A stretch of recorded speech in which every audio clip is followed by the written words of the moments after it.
Thank you so much, Urban League Young Professionals of Metropolitan St. Louis, for having this very important conversation around fibroid awareness. I know that we're doing this during Women's History Month, and I also know that a lot of us have dealt with this for a long time, 12 months out of the year. And I'm here just to tell you some of the pros that I've experienced with my fibroids, the cons, a couple of solutions, and then offer you a little bit of hope. My name is Mesia, and I'm a survivor. I want to tell you first that I am one of the people who elected not to have the surgery. Many of you probably had the same experience that I had, where every doctor's appointment that you went to, didn't matter which doctor it was or what they were seeing you for related to your female health, they wanted to talk to you about having a surgery. We can give you a hysterectomy. We can give you a partial hysterectomy. We can try the embolism. We can do this. We can do that. So many solutions without really talking to you about what your feelings are about it, what your experience is, what your family's experience is, all of those things. So let me give you my pros, and then that'll kind of tie into the family history. So the reasons I elected not to have the surgery are because my cycle is consistent. So where we're supposed to be like 26 to 28 days on the cycle, I am pretty much that every single time, have been for decades. So I knew nothing was wrong in that arena. Also have the same number of days on my period. So usually between 5 and 6, I'm going to have like that first day where it's, a little spotting, and then full on, and then super heavy, crazy heavy, what's going on, little ocean, and then kind of the waning, wind down days. But always somewhere between 5 and 6 days is my norm. So those two things right there told me that I wasn't experiencing what a lot of other women are experiencing, who are on their periods for like 20 days or something, and whose periods are kind of sporadic, where they stop and go and stop and go. None of those were my experience. And the final one, I'm calling it a pro because I knew my family history and then could make a decision based on that for myself. So my family history, which I found out really a lot later in life, was that my paternal grandmother had dealt with scarring. So like with surgeries, because she'd had several surgeries, and with those surgeries, she dealt with scarring, so much so that her scarring had put some of her organs together, which caused her extensive pain. And so knowing that scarring history was there, and that over the years, I gotten a couple of piercings as an adult, a young adult. I got my top of my ear pierced, got my navel pierced, and had these little pieces of tissue that were there after those, small quote unquote injuries, and knew like, hey, that's what scar tissue, that's how it starts out. And then I got to putting two and two together. Like, if I had those, my grandmother has this issue, that could potentially be an issue for me. So that was actually my final determinant that I did not want to have the surgeries because of the potential issue with the scarring. And I say that again, as far as a pro, know your family history. So as much as you can learn from the people who are around you, your parents, your grandparents, aunts, uncles, whomever, find out those things and make sure you're finding out on your mother and father's side, because just because it's a female issue does not mean that you're going to be the same as your mother's side of the family. You very well may take on some of your father's side of the family as well. So there are my pros on why I elected not to have the surgery. And then the cons. Well, as I mentioned, a typical cycle, 5 to 6 days, perfect. But the heaviness. I remember going to the store, and that I would always purchase these ultra thin pads because they felt comfortable because they were small. But I did not understand why I was soaking these pads out so fast. And then one day, something finally clicked in my head. Try a super. And when I tried a super regular, the really thick, diaper type pad, it was like, oh, well, this works. And I'm still changing pretty quickly, but not like I have been.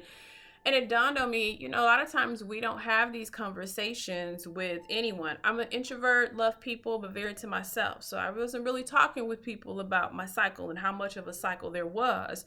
And then hearing some women say, well, I can just they could wear, what is that? The little panty liner. Like, I can wear a panty liner during my cycle. And I was like, what?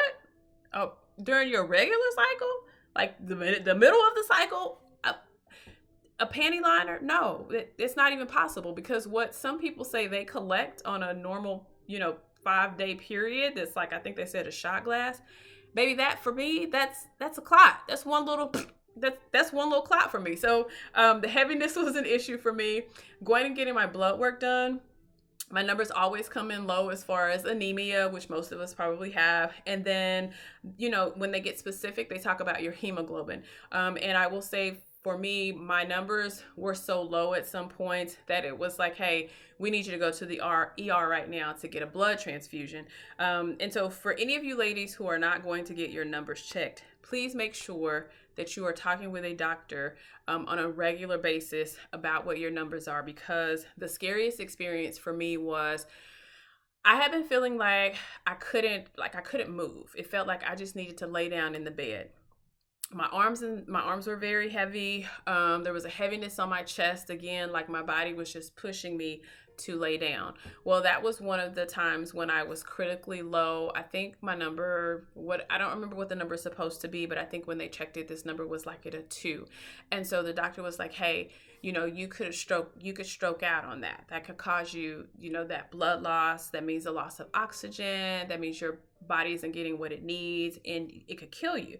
That was my aha, that this is a real thing that we deal with, no matter how much we try to minimize it or how much the world minimizes and makes it seem like that's nothing. No, it's something. The blood in your body, for me, is the oil in a car. And if you've heard nothing else about your vehicle, it is to make sure that you always check the oil and that there's oil in your car.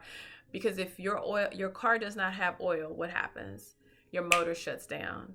And your motor shutting down your car means your car is out of service. It doesn't work. It's probably dead. So for us, that oil in our car is our blood, and that motor is your heart. And if your heart ain't working, ain't nothing else about you working. So make sure that you're taking care of your numbers. And then let's switch to the solutions. So I just mentioned it. One of the solutions for me, if I am critically low, which means I've waited too long or haven't had my numbers checked, that's going to be a blood transfusion. And so I know that some people cannot have blood transfusions, maybe for religious reasons. The next thing are the iron infusions. And so that's going, for me, it was at a cancer center. So, I'm sitting next to, which was a great way to learn about what other people are dealing with in life. It's a cancer center, so I'm sitting next to my friend every week who's going for chemo treatment, and I was there to have my iron infusions done.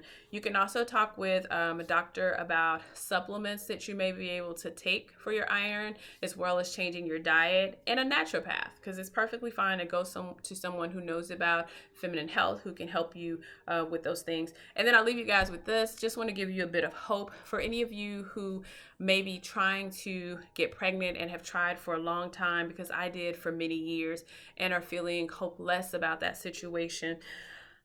An issue that a lot of women face are these fibroids. And these fibroids, for some people, are massive. And, in your womb, which has these little spaces for your embryo to go into implant, well, if there's a big ball of grapefruit right there, or a baseball size, or a walnut size, or whatever size, something already taking up that space, there's not a space for the embryo to implant. And that was my situation on many occasions. I had, I think, 3 miscarriages or spontaneous abortions is how they lose them. And in those, they were in different phases. So, a phase where it was just looked like I had a period all of a sudden, and then had a phase where an actual embryo was birthed. And all of that, I think now, when I look back, was because of the fibroids. There just was not a place for the embryo to be seated. So said all that to say, they have surgeries that they can do now to, clear the spaces so that you can attempt to get pregnant. And if that might be something that'll work out for someone, I hope that having this conversation maybe opened up another door of opportunity for you to do something that is life-changing. So thank you all again for hosting this. I'm so grateful to have been a part of it. I look forward to us just continuing this conversation, learning more and more, and helping and healing each other in our fibroid journey. All right, you guys have a great day.